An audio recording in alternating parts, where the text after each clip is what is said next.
Hi, Jeremy here from Common Collected. Jurassic World Rebirth toys have hit the shelves. Steve and I were peg hunting all throughout June, and what we found left us, well, let's just see what's hanging.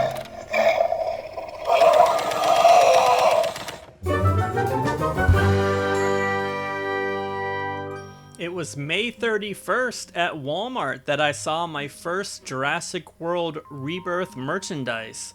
Here there are some Strike Attack dinos for $11.44 and some Frenzy packs for $8.44. I almost didn't even notice them at first because it wasn't much of a reset. It was more like they just added a couple pegs of dinos in the way that toys had already been arranged for quite a while. Now, I'm more interested in the human figures and vehicles than anything else. But of course, for dinos that were heavily featured in the movies, I would be interested in those as well. But a lot of these mini dinos, until I see Jurassic World Rebirth, I'm really not going to know which ones I need because many of these may not have been in the movie. So I may be only interested if they really strike my interest for one reason or another. Like the baby Brachiosauruses from Camp Cretaceous I kept finding in different colors. The next thing I spotted was this Tail Thrasher Spinosaurus. That's a pretty cool animatronic feature. I do have a Spinosaurus already from a few years ago. Ooh, Distortus Rex.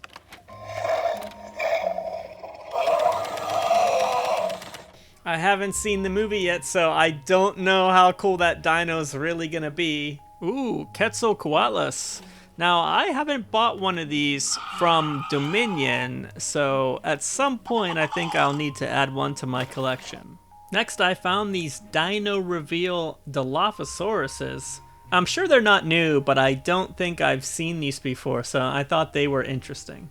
Being an avid Jurassic Matchbox collector, I am intrigued sometimes when I see new Jurassic World mini dinos. These ones are not from Mattel, they are captives, but they come with this diorama that's pretty interesting because you don't just get the dino itself, but you get some mini accessories that could help you create a scene. So perhaps if you're someone like me who looks for a way to display vehicles or show them off in a video, sometimes these little things could be fun and useful. So it looks like there are only 3 to collect, at least right now. Quetzalcoatlus, the T-Rex, and the Mosasaurus. And here are some of the Mattel mini dinos. I'm not sure any of these are new, because I'm not seeing a Rebirth logo, but I'll check them out here real quick just in case. Now, Steve, Charity, and I are generally drawn to things being on clearance, and this kind of caught my eye at only $4. So this is like animatronic or lights up. It shakes at least.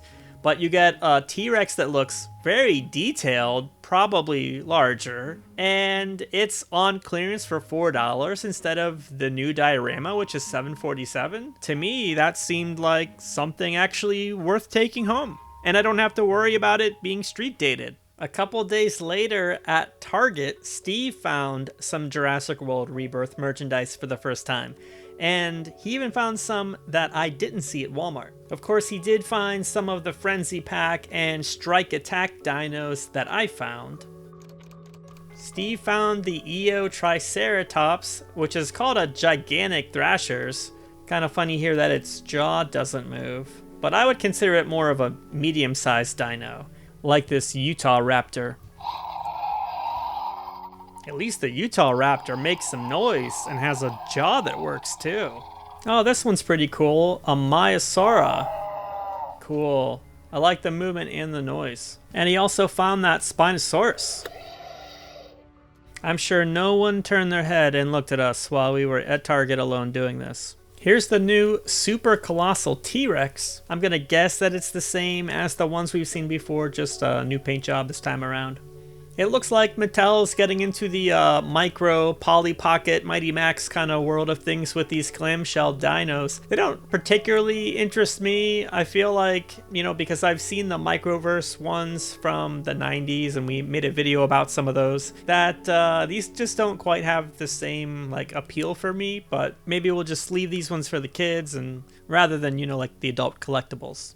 And because I think of these videos as a little bit of a time capsule of what things were really like when these toys came out, I thought it was important to show here the empty shelves and how I went into a couple Targets and a couple Walmarts, all in that first week of June, basically finding no Rebirth merchandise. And after going into my Target several times, it took until June 6th for me to find any Rebirth merchandise at my local store. One of the things I was actually hoping to buy when I saw it the first time was the Spinosaurus Danger Set because, of course, I do like the human figures.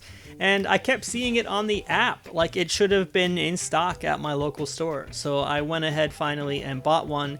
And as I went in to pick up the set I ordered, they had put a few on the shelf. I think they probably opened the box for me to get mine out and then threw the others just here on the shelf without there even really being a place for them.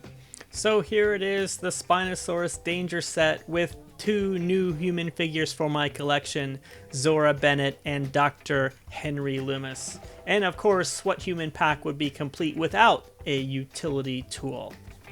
And here is the new Rebirth branded Bite and Blast Mosasaurus. Doesn't seem like this one makes noise. And here's my epic Rebirth haul. It's the set I ordered for pickup. The next day I went to Macy's and they had a little Jurassic World section. Here are some dinos I haven't seen yet. And I'm just now realizing they make noise and I didn't press the buttons. Oh, what a waste. What am I doing as a video creator? A couple days later in Maryland, Steve also found some Jurassic World Rebirth toys at his Macy's, and he found some Matchbox 5-packs. Wow! So, okay, I'm being funny, but this is the first time any of us, and it was June 9th, found any Jurassic Matchbox at all, and it was these 5-packs that he found at Macy's. And he also found the Dino Catcher RC, which is branded Matchbox, even though it comes with that Hot Wheels-esque controller. Checking out the 5-packs again, it looks like he found 3 different ones. We make a lot of Jurassic Matchbox content, but it's actually on our other channel, Common Collected Fastlane. We'll put a link in the description. Steve was the first of us to find an actual display branded Jurassic World Rebirth, and would you believe it? It was on June 17th. It took 2.5 weeks after the toys were supposed to come out before any of us saw an actual display. We don't do a lot of pay hunting for pop figures, but we do buy some from time to time, and this one kind of struck Steve's eye, this little Tim Murphy. Whoops. With his night vision goggles. Steve was at his local Ollie's and he actually found something worthy of this video. He found the Darius and the Atrociraptor Ghost Epic Evolution 2-pack. I have never seen any of these 2-packs at any stores, even though I had heard they were popping up at Ollie's. I had never even seen them there. So it's really cool that one of us found one of the 2-packs, though of course I wish they were all here. But wait, he found Yaz too. It's Yaz and the Monolophosaurus. Wow, so 2 of the 3. So now it would be nice if there were more than one, so we each could have one. Maybe we could give one to charity, or gee, I wish they had Kenji. Oh, they have Kenji too. He found Kenji and the Stygimoloch. So he's got all 3. And hopefully there's enough for us each to have one. And let us know in the comments of the video which of the toys that we saw are you interested in? What would you buy the first time you saw it? And what would you maybe wait until it was on clearance, but you definitely do want to get it one day? Thanks for watching Common Collected. Check out one of our other Jurassic Park or Jurassic World themed videos, and we'll see you in the next one.